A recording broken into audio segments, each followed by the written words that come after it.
Today we have here the 737 MAX, which is the newest model from the 737 family of Boeing.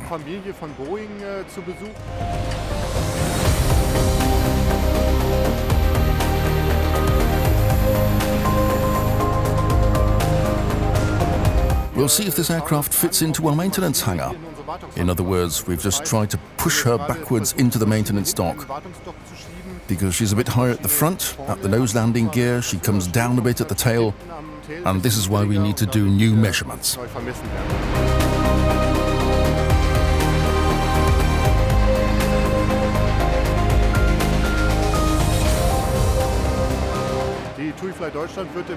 TUI Fly Deutschland will receive 4 737 MAX next year, which is why we now have to prepare our maintenance site and make sure that everything runs smoothly when the aircraft arrive in March.